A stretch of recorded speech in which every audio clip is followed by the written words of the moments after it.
An international financial institution recently encountered a security breach where sensitive client data was accessed by unauthorized personnel. The breach occurred due to a flaw in the organization access control system, allowing an external party to gain unauthorized access to the database containing critical financial information. The breach compromised personal information, account details, and transaction records of numerous clients. So the potential vulnerabilities in the current access control system was weak authentication mechanism, indicate encryption, insufficient access monitoring. Mr. Osui, can you please explain the vulnerabilities in the current situation? The vulnerabilities in the current access control system is a weak authentication mechanism, which is the system might have lack robust authentication protocols such as multi-factor authentication or strong password policies, making it easier for unauthorized users to gain entry. Second is inadequate encryption. Data might have been stored without proper encryption, leaving it vulnerable to interception or unauthorized viewing. Third is insufficient access monitoring. Insufficient access monitoring is lack of real-time monitoring and auditing system might have failed to detect and respond promptly to unauthorized access attempts. Thank you, Mr. Osui.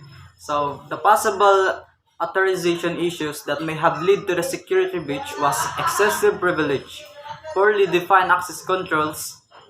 So, Mr. C, can you please explain to us the possible authorization issues that may have led to the security breach?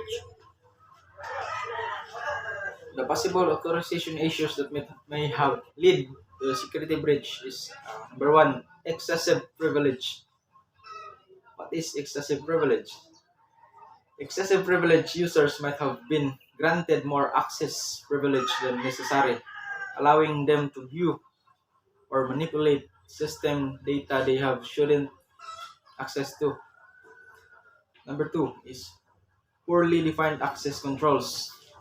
Poorly defined access controls is lack of defined roles and permission could have led to ambiguity in who can access what data, making it easier for unauthorized access to occur. Thank you, Mr. Oswe. So this is the methodology that could be applied to enhance the security in the presented scenarios. So the access control methodologies that we can use is mandatory access control, the discretionary access control, role-based access control or RBAC, attribute-based access control ABAC. So the mandatory access control MAC or MAC, this approach established a stringent controls over data accessed by defining clearance levels and only granting access based on these levels. It could be applied to limit access to highly sensitive financial data within the organization. So next is the discretionary access control (DAC) or DAC.